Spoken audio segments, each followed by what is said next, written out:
The safety of the pilot and the life of the aeroplane depend on the reliability of the airframe and its engine. Freedom from breakdown can only be obtained by frequent and regular inspection. Efficient maintenance depends not only on the skill and diligence of the airmen, but on the interest and supervision shown by the officers and NCOs. So that the work may be done efficiently and quickly, a maintenance schedule has been prepared for each type of aeroplane. It describes the maintenance routine which is normally required. If anything needs attention that is not covered by the schedule, then it does not mean that the work may be neglected or postponed.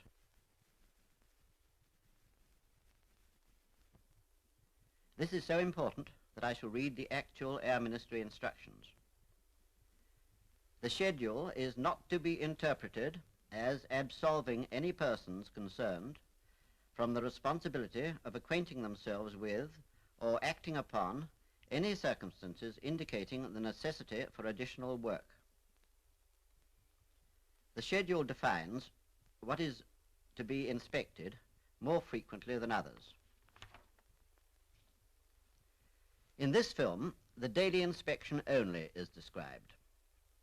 There are other inspections which must be made between flights, after every 30 hours, 60 hours, and 240 hours. For the purpose of reference, the aeroplane is divided into a number of assembly groups, each distinguished by reference letters, such as UC for undercarriage, and PP for power plant. These groups are subdivided, each subdivision being given a number, which denotes a specific operation.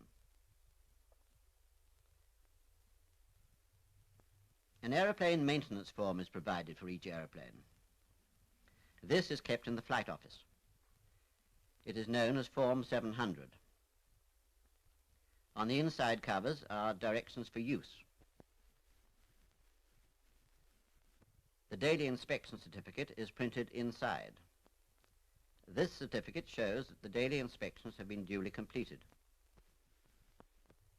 It is initialed by the flight rigger, flight mechanic, instrument repairer, wireless operator, electrician, and armourer.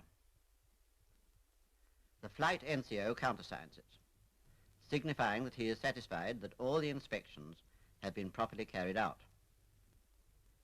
It is also countersigned by the pilot before the aeroplane leaves the ground. The middle page contains the change of serviceability and repair log, a record of all repairs, modifications, and replacements. The periodical inspection certificate refers to the 30-hour, 60-hour, and so on inspections.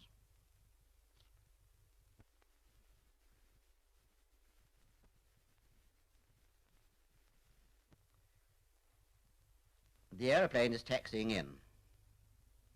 You will note that the flight mechanic and flight rigger are going out to meet it. Owing to the pilot's restricted forward view when taxiing, on approaching the aprons round the hangars, these two members of the crew always assist the pilot by placing themselves at each wingtip and guiding him in the direction they want him to go. Refueling is always carried out immediately an aeroplane lands and before it is wheeled into the hangar. One reason for refueling immediately is that condensation in the petrol tanks is prevented. Any water in the petrol system might obviously be the cause of a serious accident. On no account may aeroplanes be refueled inside the hangar because of the danger of fire.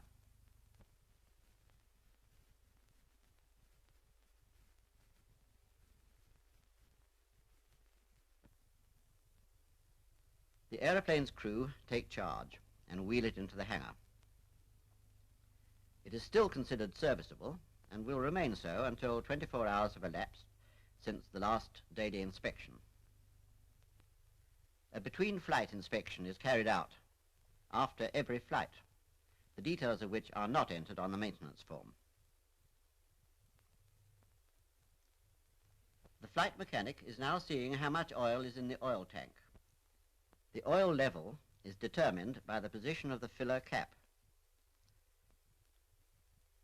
which is so placed that it automatically provides sufficient airspace above it to allow for oil pumped out of the engine by the scavenge pump and for the expansion and frothing of the oil at high temperatures. And the flight mechanic fills up to the level of the cap. Normally, the undersurfaces of the main plane, the wheel recesses and the oleo legs are cleaned each day with a clean rag to remove grit or mud which handicap the retraction of the undercarriage. Mud splashed up by the wheels is more difficult to remove after it is dry. Oil is easier to remove while the engine is still warm. Petrol must never be used for cleaning purposes. This film is intended to show how a typical daily inspection is carried out. In some units, it is more convenient to carry out the inspection in the evening.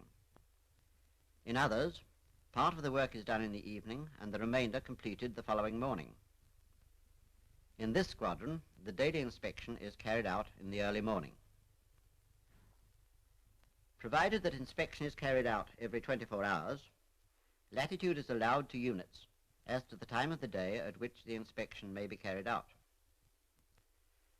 A night bombing squadron will probably adopt a different routine from that of an Army cooperation squadron, in which the conditions are different. In this film, it's been necessary to show the flight mechanic, flight rigger, wireless operator, electrician, instrument repairer, and armourer carrying out their inspections separately. Normally, of course, they would all work at the same time. In an actual inspection, the airmen go round in an anti-clockwise direction, examining, as necessary, each part as it is arrived at. For the sake of clearness, this procedure has not been adopted in the film.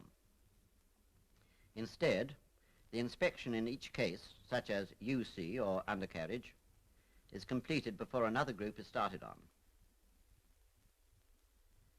The time taken for a daily inspection will vary with the type of aeroplane and engine, but it shouldn't normally take more than 1 hour. Schedules are only issued for guidance, and the CO of a unit may adopt them as they stand, or amend them or modify them to suit peculiar local conditions. The commanding officer takes care to avoid including items for inspection which are not essential to the proper maintenance of the aeroplane, because the inclusion of too many items may lead to attention being diverted from vital inspections to those of little or no importance.